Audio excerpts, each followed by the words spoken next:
Well, it's great to be here. For all the times I've been to Colorado and for as many different parts of Colorado I've visited over the years, I've never been to Boulder. So that's it's fun to be here for the first time. I want to talk to you a little bit about how we think as an office and how I think and how I ask people to try to think. And also touch on a few things that I think are important for all of us to think about, regardless what point in our careers we are. And then I want to talk to you about a bunch of projects that we've done. I think virtually every one of them, as Siobhan suggested, has been done in collaboration with an architecture firm. Our firm's a little unusual in the sense that that is our primary focus. There's a lot of things that landscape architects routinely do that we tend not to. And I want to talk about collaboration. And then I'm going to show quite a few projects, and they're too complicated, I think, to get into details, but I chose them to talk about a particular aspect of them, which I think is worth thinking about. In some cases, it was things that we had difficulty with, or things that were challenges or opportunities, but each one maybe is worth a note that can apply to any project. One thing that's interesting about our professions, and it's great, I also was in an environmental design program when I was much younger, and so you have the luxury of having a bunch of people with a diversity of interests that you're spending time with, and you should definitely try to learn as much from each other as you can. It used to be the projects were designed by the master, by one or a small group of people, and it was the discipline of architecture primarily that did that. And of course, nowadays, this is what a title block looks like on a big project.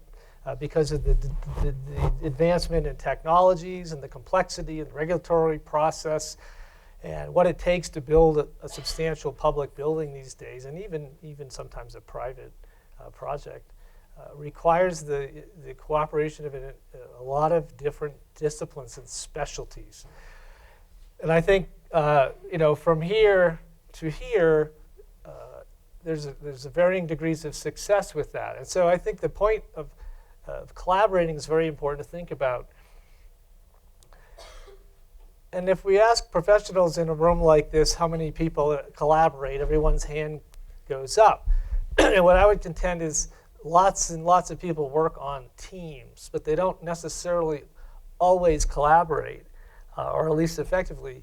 And I think the reason for that is that or I should say, the distinction I make is when people ignore their disciplines and they're open-minded about advice from each other, regardless of their training. Sometimes life experience can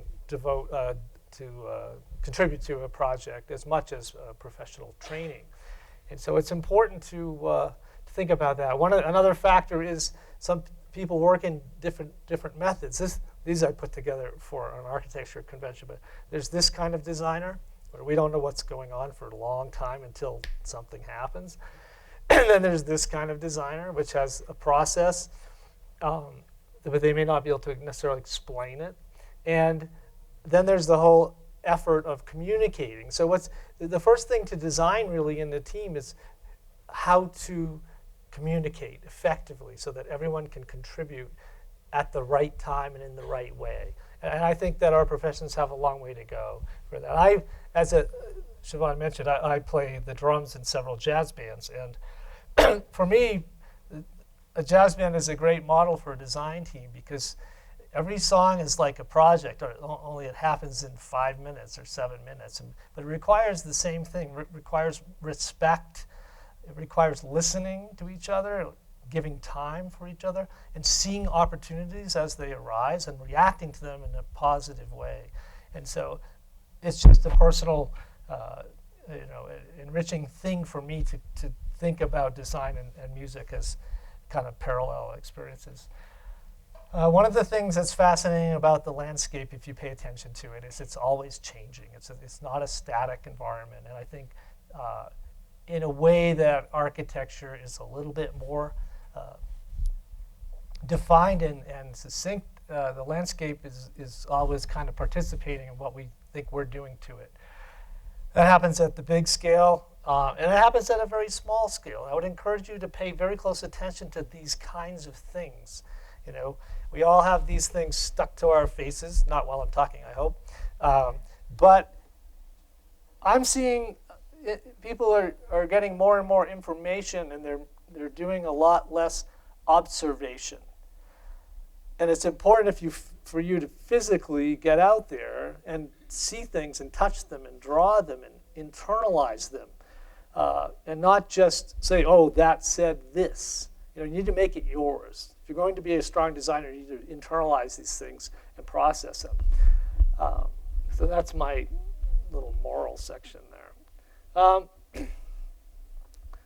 We are a small firm. We're 9 people, and we work very closely in teams, people changing around from project to project. We work all over the United States and in Canada, and we've worked on a handful of projects outside the country as well, which is a bit of a stretch for a small office. But it's brought us a great deal of fun and challenges and great experiences that we kind of knit into our thing. So one of the things I like to think about, and we talk about it a lot, is we all hear this seamless indoor-outdoor thing, right? So you're inside, and you're outside, and how can that be all the same? And I think that that's actually an improving, design mission in the world. But there's very little talk about the edge between the built landscape and the natural landscape. And the way I like to think about this is, it's sort of what you do. What do we do? The design is the program, and what do we do? And then the second question is, where do you stop? For an architect, you stop there, right? And then the landscape, everything's the landscape. So you have to decide at what point you stop participating. And then the most difficult thing to consider, I think, is how to stop. And to simplify it, this is a planting of seedlings of a forest. You can't install a forest, but rather than do landscaping in an ornamental way, you can encourage and bring along the next succession of a forest. It's not beautiful now, but it will be real. It will be authentic, and it will take care of itself. Conversely, you can draw a really bold distinction of a designed landscape against a natural landscape. And in a way, I think this is more exciting, it's more interesting, and also it's more polite to nature. Too many people are out there shuffling shrubs around in an informal way, saying that it's natural, and often it's not the case. This is very clear what's designed and what's not, and this landscape is defined like a building in a way. So those are things that we think about. So I'm going to run through a bunch of projects, and I'll just try to touch on things that are maybe different from the others in each one. This is a very large project. The illuminated part of this is I think it's about 6 or 7 acres at Arizona State University. And this is 2,000 dormitory beds. A city, really. I think it's probably the densest place in Arizona, seriously. And it's organized around these pods, semi-public zones. There's a big promenade here, and then there are a couple of galleria spaces. You can't see into this one. And then private courtyards, which are organized, I don't remember the numbers, but there's a big number for the building and a smaller number and a smaller number. And then there's a lounge associated with each one of those. For example, here's a lounge, and here's the courtyard. And then, I can't even see it. There's a lounge here. So each pod is organized so that there's a sense of privacy, and there's a nice sort of civilized residential quality to this, rather than having it be just a broad brush. So we worked with the architects to develop the organization of these buildings, and to develop all the spaces, the big ones and the little ones, that tie all the buildings together. There's one of the courtyards.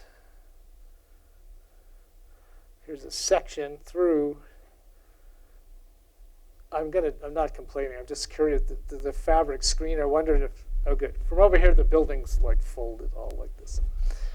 I want to make sure that maybe it's better like that. So, we're working in these pods, working very closely with the architects and developing rooms within the building that are outdoors. And here they are just as they were put together. Each one's distinct.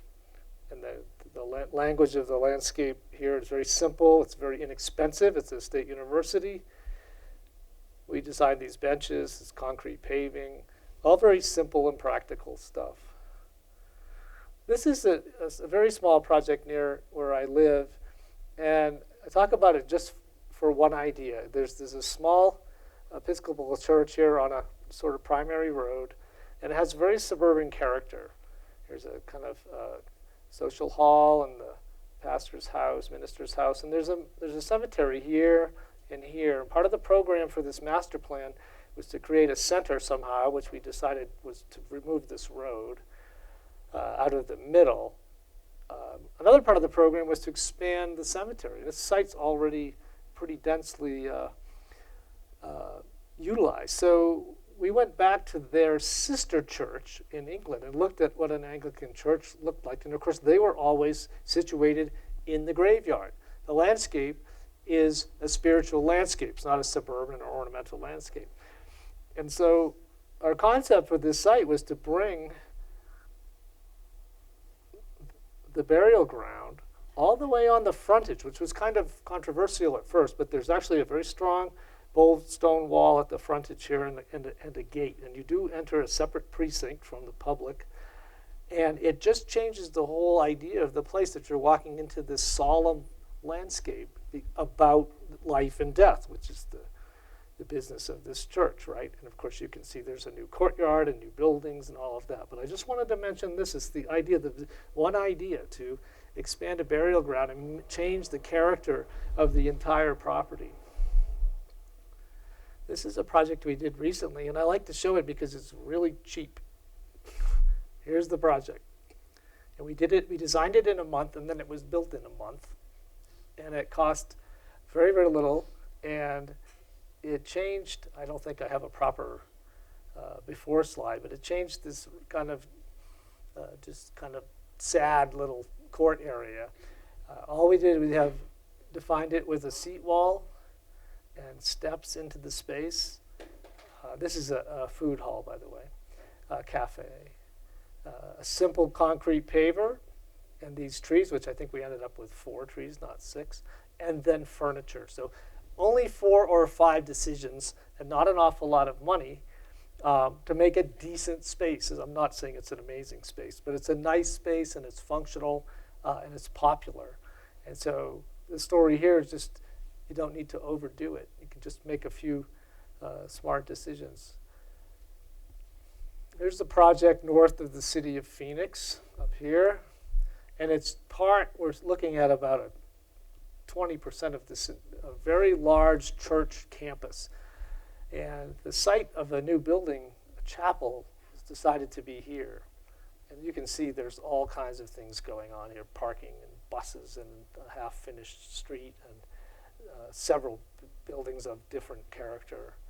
And so our master plan was to expand parking, provide stormwater retention, which we decided to make the shape of a soccer field, and then you get a free play space out of it. And then a series of landscapes. We had to restore this whole damaged landscape that you saw, and we did it in a very sculptural way by folding the land in all these facets and then scribing a passageway through it up to this. Here's the building. This whole thing is built around this chapel and this little accessory building. The focus of interest for us was the 3 sides of this building open up. And so we created 3 different kinds of courts. And in fact, seating can be accommodated in all 3 of these. And so if there's a wedding or a memorial or baptism or something here, this whole thing is like an open air church. Here it is on the earth.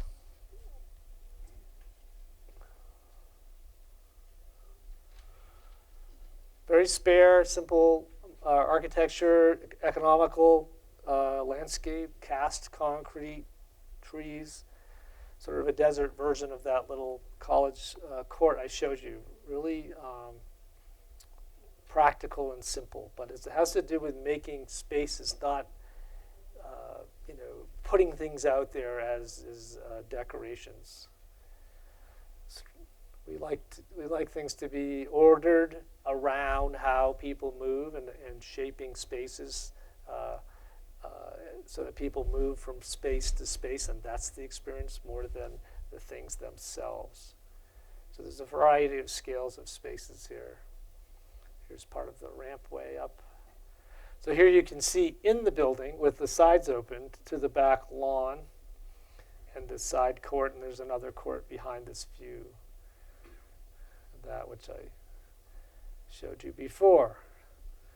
This is a project that we did a master plan for. Siobhan actually contributed a great deal to this, which was a very strange program, and I honestly I don't have time to explain it other than tell you it's a mixed-use program that has this sort of social and entertainment element to it, and display of reproduction of Ming Dynasty furniture, and guest suites and employee housing. This kind of park system that's built around tea ceremonies, parking, of course. And one of the strange things about this site is that there's no infrastructure around it, and so there's no drainage, there's no utilities at all.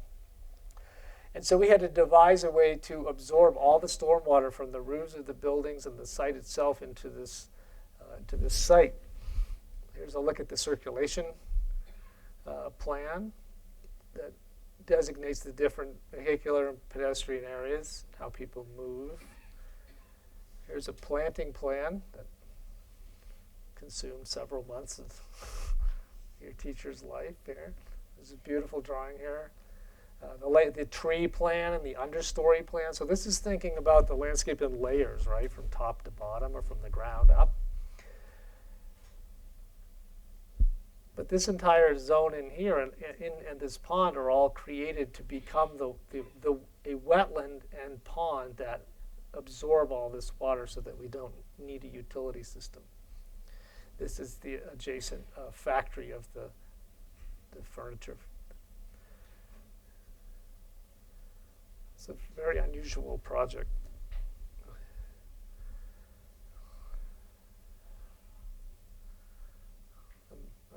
In terms of your work here, this is all SketchUp, so it's something that can easily be done. Here's a house we did a long time ago with my friend Rick Joy, who you don't know, you should know about, our architect from Tucson. It's one of a number of houses we've done together and continue to work together. What we did was work early on as the concepts for the buildings were being thought about, and tested how they could fit into the slope of this site to inflict the least amount of disturbance and also, of course, meet the objectives of the buildings in terms of views from different kinds of rooms and spaces within the house. So you have a main house on the right.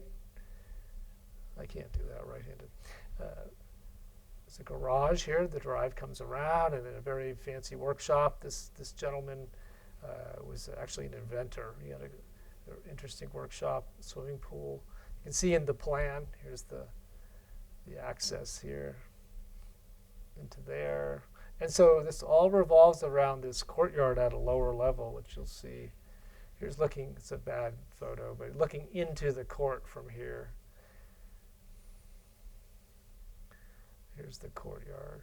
The house is clad in rusted steel. It's not Corten, it's actually rubbed in an acidic, I think it's lemon pledge and oil actually, to make it naturally rust faster. Here's a tiny house, a tiny project. It's not a tiny house. On the coast of Maine, it's not on the water, but it's up very high where you can see the water, the ocean. It's back when I drew things here.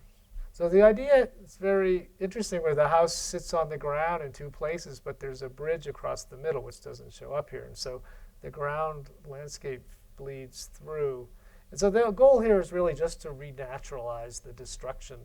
There's always a sort of violence about building things and the destruction to landscapes that have to be taken into account. And if possible, it's nice if the client doesn't see that. It's generally a pretty stressful day when the bulldozer comes for the first time. And so what we did, we have a series of granite elements, steps, landings, little bridge here that just sort of tie the places that one would go together. This house is about 20 feet, you'll see up above here, and this is midway. So there's a lot of 3 dimensions here, as the steps imply. But it's a way to kind of let people go inside and outside fluidly. So from the patio, this is the house looking up at the very end of it, which is the first shot I showed you out to the ocean is from this building. And all of the stone is organized around the grid of the house. So everything that's not natural is on an ordered grid, and people move through it in a less formal way. I should also mention, excuse me, these are all native plants, but they're organized in a little bit more densely patterned than they would occur. And we tend to do this on all of our projects. So I have a series of houses in Colorado, actually. Here's one that's in Telluride, and this was the condition of it. It's actually an unusual project for us because the house was existing. Typically, we start this design process with the architects from day one. This was their first house. They're very good architects, but it's their first house, and there was a challenging site, and there were a lot of difficulties. So 3 or 4 years later, we were working with these architects, and this particular client called them and said, I think I made a mess of your house. I need some help. And so they recommended us, and we went and visited and worked for a couple of years. And so the first thing we did, because we didn't have the opportunity to design the thing with the architects, was to go back and borrow their study model as if we were going back to their schematic design. And we ripped the roof off of it. And you can see in these sketches, we're trying to build a whole language in the landscape that it relates to this house so that the architecture spreads out into the land. And as if the architecture is bigger than the roof. There's all architecture and not all of its conditions, you could say it that way. What we did was we moved the arrival point because people weren't using the front door. They were all coming to the garage. And we actually moved what had been a man-made stream. So that's part of the arrival sequence. And just brought some organization to it. Here's that pit we were looking at here with a series of stone steps and walls. But also we added outdoor terraces in several locations. This was here. This was here, but we changed it, and this was new, and so was this connection. And planted virtually all of these trees, about 200 trees. So there were no places to go outside, and there was no shade. And here we are at 95 or 9,800 feet, up over that hill there, where you could only go outdoors for 15 minutes at a time. Here's a section. And here's the new entry from the house looking back from the guest parking forward. So brought people across the little creek and up to the landing and then into the front door without engaging the garage at all. Simple things that make it much more elegant to arrive at this home if you're not driving up to somebody's driveway at the as your first experience.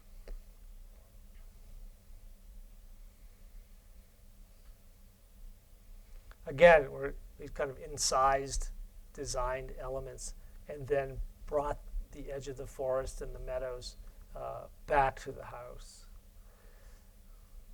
It's nice and messy, let's say it that way. I'm going to go through this very quickly. This was not built, but it's also in Telluride. Here's a fire pond for a group of properties. And people had an idea that the house would go here, which would enjoy this view. This view, which would not be terrible. But from that view, we noticed that this edge of this fire pond was not very satisfying. And at the same time, the view was one-dimensional. You don't really look up into this steep hillside. And I suggested that maybe the house could be a dam. I was sort of kidding, thinking that would be a little bit crazy, but the architect thought, you know, it sounded good, and we talked about it, and we explored it, and it turned out to be a pretty practical thing to reinforce this earthen dam with this walkway, and to have half of the house essentially in the pond and half of it down over this edge, which then gave all this beautiful eastern view away from the harsh light of the pond and the hillside, and then the big view from the primary public part of the house. So here's a study model of that house. It's very transparent. Here's a view of how early study of how that, and then there are terraces that associated with the house that aren't part of the natural landscape. They are more built spaces associated with the building. It's a tiny little house on a beach on Long Island in New York.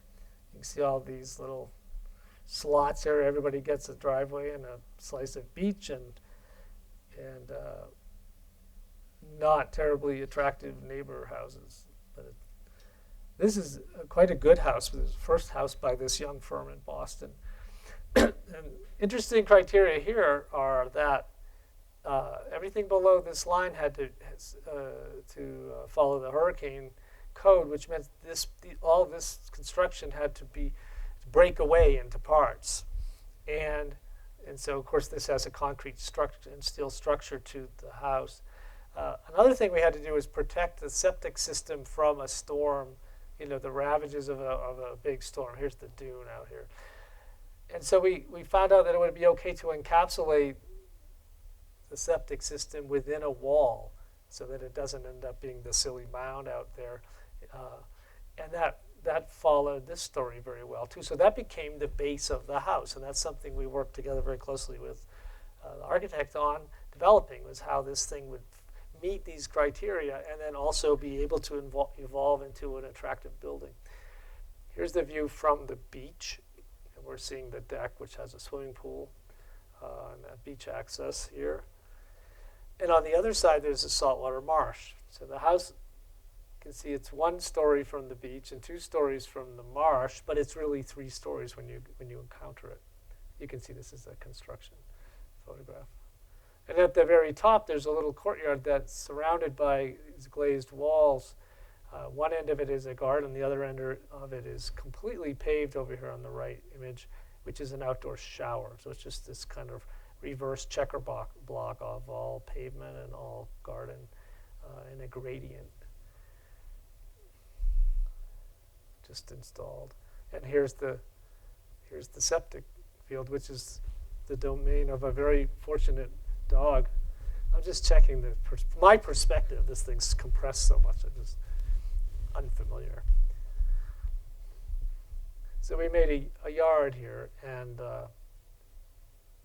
resolved that. Here's the entry. And so what that also does, you know, people don't have to know that's the septic field. It gets you part way up, which helps temper the effect of going so high up to enter the house.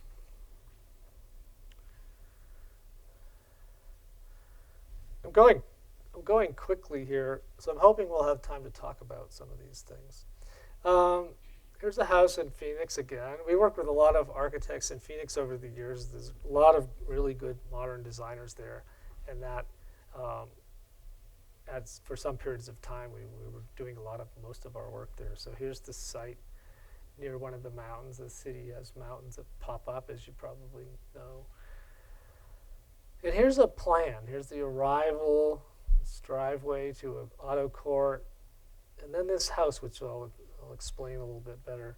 But there's a whole network of indoor spaces, outdoor spaces, spaces that are covered but open air, or enclosed by walls but open to the sky. And so you never can quite tell when you're in the house or outside of the house. And so more than just about any project we've ever worked on, we worked with the architect just making these series of rooms into this thing. And then, of course, it had to be tuned to be practical and economical, relatively economical to build, and sensible. So this is a Google Earth shot with just the buildings erected, right? Here's the basis of the pool.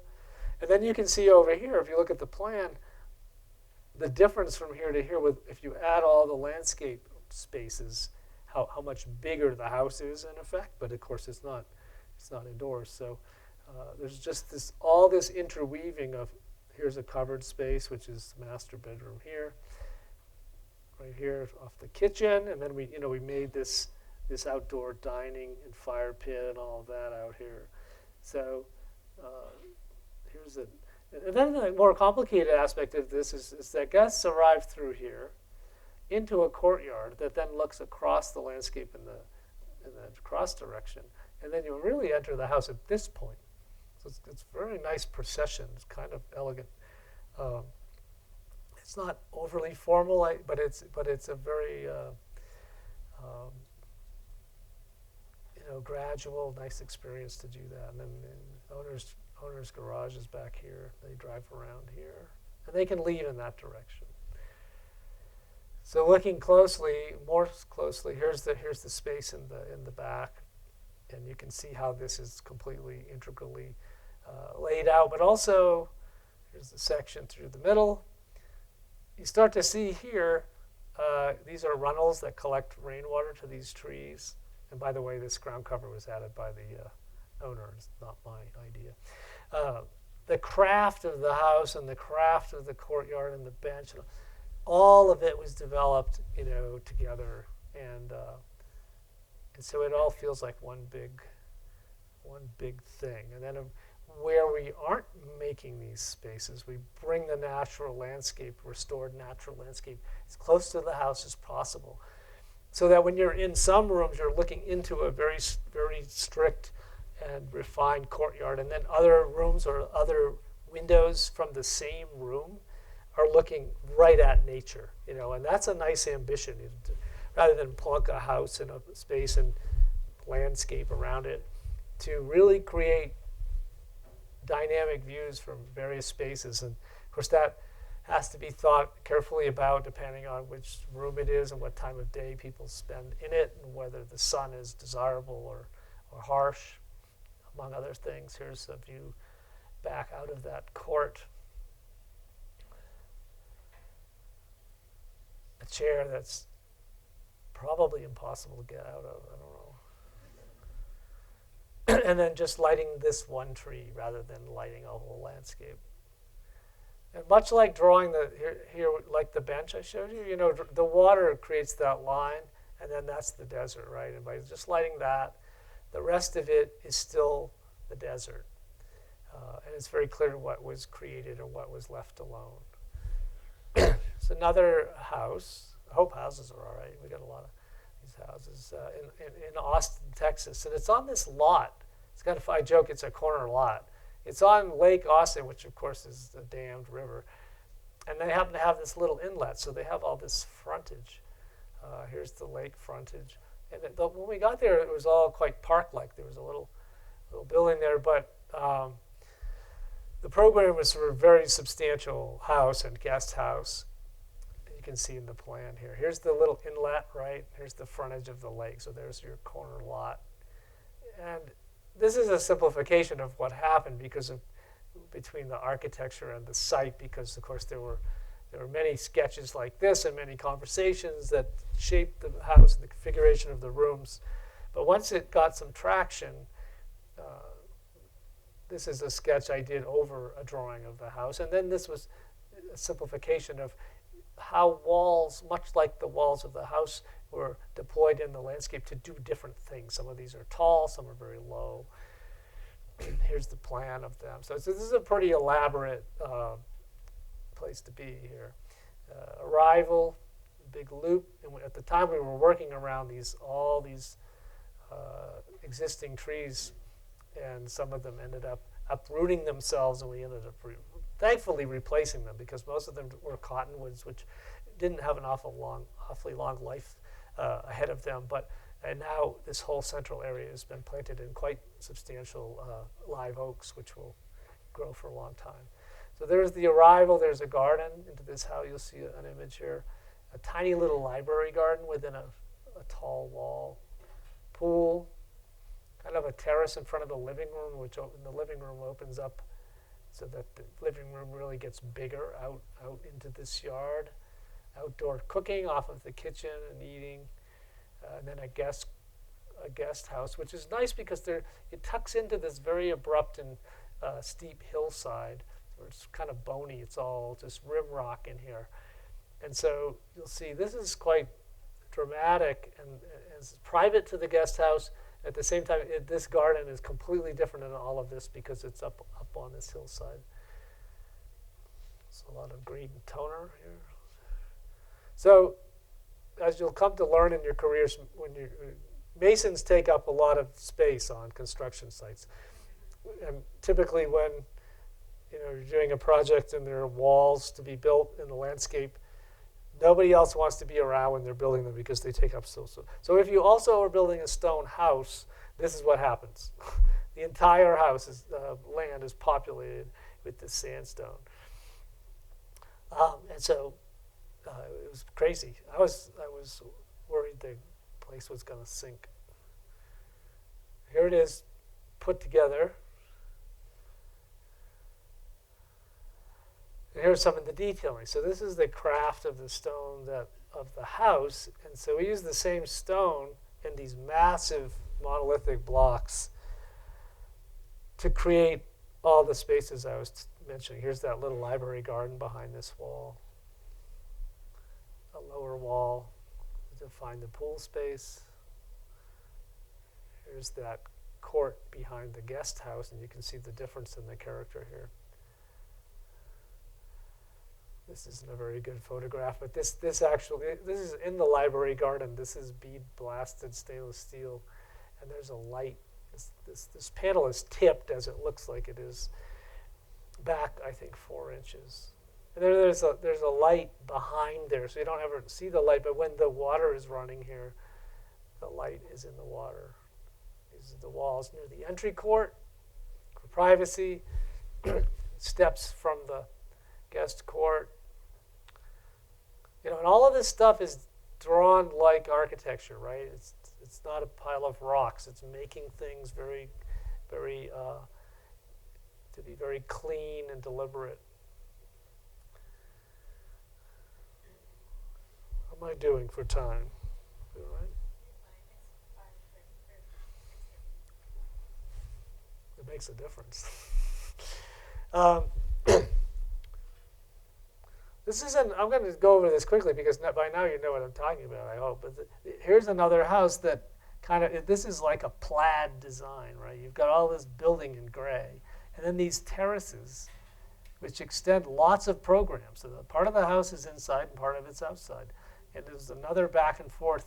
And it's easy to describe that idea, but what you'll learn about later in life is that the three-dimensionality of this and the regulatory process of working on the salt water and a saltwater wetland and setbacks and water tables and all this stuff, it's taken about 2.5 years to get the permit to build this house. So there's an awful lot of work, most of the work, that is not the design process. It's the business of the building industry. And that's really what you're getting yourselves into, is the building industry. Don't just draw things and say good luck. You have to participate in that process to make sure things happen the way you intend for them to happen. Here's a series of studies of what these meadows would do in different seasons. We have this heather and heath garden coming. They're actually breaking ground on this the week after next, finally. Outdoor spaces that have a ramada, kind of a shade cover here and here. This is not affordable housing.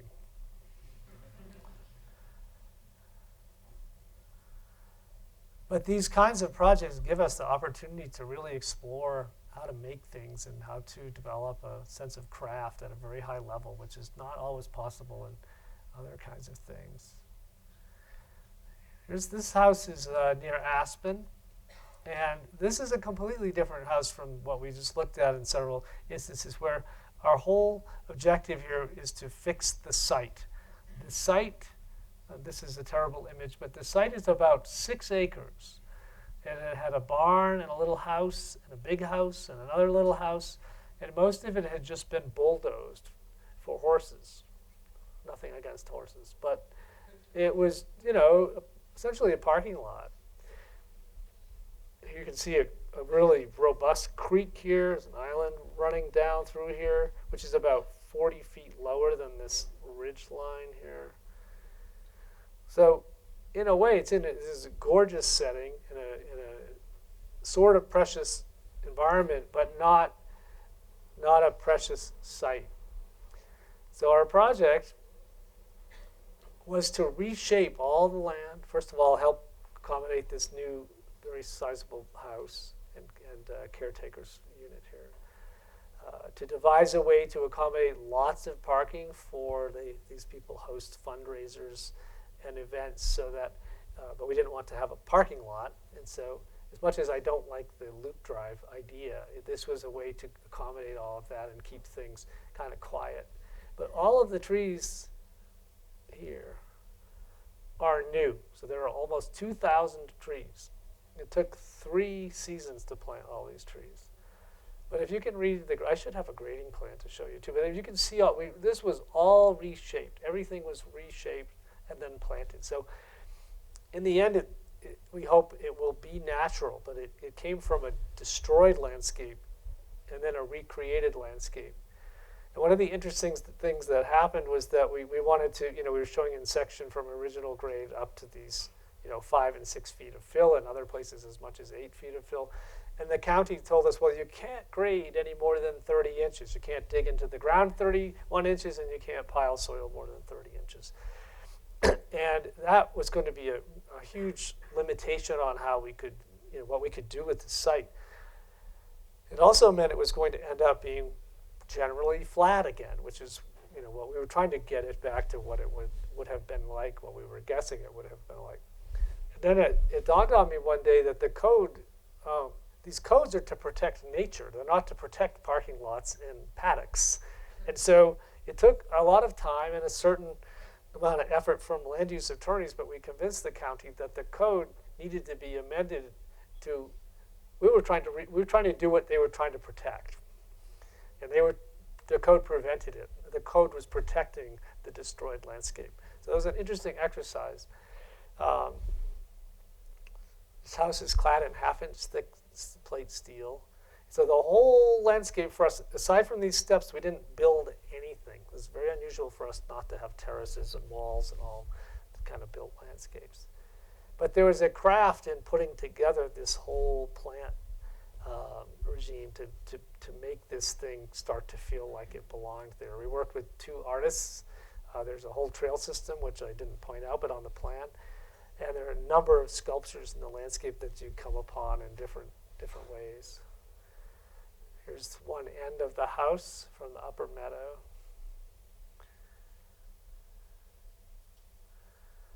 And then here are those steps I just showed you in the winter. Well, once again, I use this to say that, you don't have to do a lot. Good designs shouldn't be tricky and fancy in my view. One more house, since we're in Colorado. Here's a house. The challenge here is you have the site is here, but it's within about 100-acre meadow.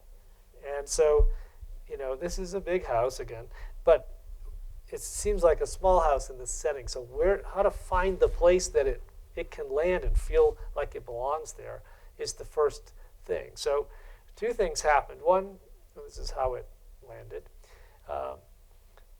One is that all the dark lines are walls that we drew after the house had been conceptualized. So we're dragging structural walls from within the house, stretching them out into the landscape, so that the house has these long legs, like a spider or something, clamping into the ground. And so that we made effectively a bigger footprint to the house, so that would settle into this hillside better. And of course, each one of these has a function. They define This defines guest parking, defines the way to the door, courtyard here, terrace, upper terrace with the spa, and then the lower parking and garage area, and then there's this whole kitchen garden. It's a terrible view.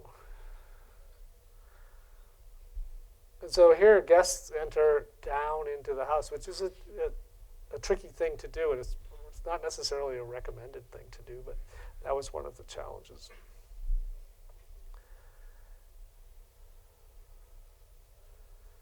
The entry. Here's the living terrace and the little, not so little spa up here. So this wall is 110 feet long. And that tells you how big the house thing is, but also how big the landscape is and what it takes to engage it. You can see it better here and here. And I think you can imagine if the house was just this here, it would fit the land much differently than it does with those extensions. And then we get down to the details of little things like designing this fire pit here. Found some boulders.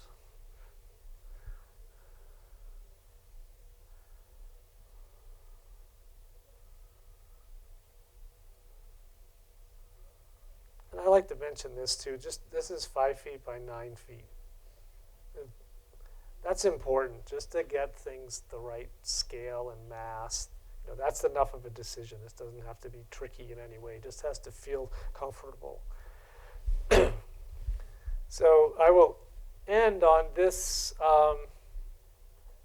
This is a resort that we designed in southern Utah near Lake Powell, not on the lake, but in the region. And there were 3 architecture teams, which they called themselves I-10 Studio because they were all located along Interstate 10 between Tucson and Phoenix. And this was a very long project. I conducted land planning studies with the owners for almost 10 years. And the design and the architecture process was probably 6 years to construction. So the site is absurd. It's so beautiful. These are 450-foot cliffs and hoodoos out here, and as I said, I went to this site for 10 years. I don't know how many days and nights I spent here, but I never came to grasp the scale of it. That was the magic of it, and of course the West is like that. But to sit in one place and never really have the feeling that you know how far something is, and because there's nothing telling you if that rock is, as big as this building we're in or smaller or bigger. And that was true of all of these things. I mean, this is bigger than a car. And yet, it's all happening at different scales, right? The same things, Moki balls and all this. And so the site was just magical. So the first objective of this project was not screw it up. Here's the edge of a live dune that's almost a mile long in the site. And just so many kinds of habitats. So this is 1,800 acres. I don't know if the boundary's really drawn very well here, but I'll show you. Here's the hotel. I don't know, can you see my pointer here? I'll get the good pointer. Without blinding myself. There you go. Sorry. Speak up. So here's the hotel. And then in this very kind of gnarly hilly district here, there are sites for 30 private houses. They're just these little, I'll show you. So, we have 1,800 acres. We're not touching it other than trails. See the yellow trail system here. What's really dramatic is that the entrance to this thing happens up the road here, and it comes in for about 2 miles through this landscape. And then you come all around this huge formation and drop down into this space, not knowing that you've almost made it back to the highway because you never see that highway. And so the sense of travel and remoteness and isolation is really amplified by this process, as well as the cost. Here's the hotel. And here are these sites, which we spent many days out here finding places that we could tuck. Without a lot of vegetation, it's difficult to create privacy, and topography is really the only way that can happen, and somewhat architecturally, but the first thing is topography. So this is a series of rooms with a big suite at each end. Effectively, each of these rooms is a suite, but these are huge suites at the ends. And then the whole spa complex here, and the restaurant and head of hotel and the pool. And people, after their 2-mile drive through the desert, they come into this courtyard with all these cottonwood trees. So it's a sense of an oasis, and it's almost a kind of same thing as a castle or a monastery you might, from 1,000 years ago, where people built an enclosure away from nature and then brought into it fruit trees, nut trees, shade trees, and grew food and all. Here's the hotel. So it gives you a sense of this landscape. This little rock behind it was 115 feet tall. But also I show this because I think, we didn't do anything to all of this. We were really surgical about it. And the sense, you can see this kind of delta here. The sense of repose at this point was really, really compelling. And also, I'm sorry to do this, this rock made, here's a villa, right? It makes this entirely private from these. Here's the building, which is really exquisite, the cottonwoods. The goal of this was that in every room, you don't see anything man-made, no roads, no wires, no cars, no people. And so the way the architects, very smartly design this thing is that each room is like a portal into nature. And so that just like you traveled that road the whole way to get here, once you're inside, you're completely isolated. And so there are these kind of streets. I mentioned the monastery. There's like little village streets that people walk to get to their rooms. What I didn't mention is you drive in under those cottonwood trees and someone takes your car about a mile away and you don't see it the whole time you're there. So this rock, so we decided to engage this rock. Here's this really elegant, beautiful arrival here, just very cool. You're greeted here. We're not greeted there, but other people are greeted there. And then you find your way into the hotel bar and all of that. Here again, the candles, just lighting. We could have a whole other lecture on lighting, but the suites have these little private spaces. So then again, a really highly integrated architecture and landscape, but also a very highly articulated difference between made landscapes and what was there.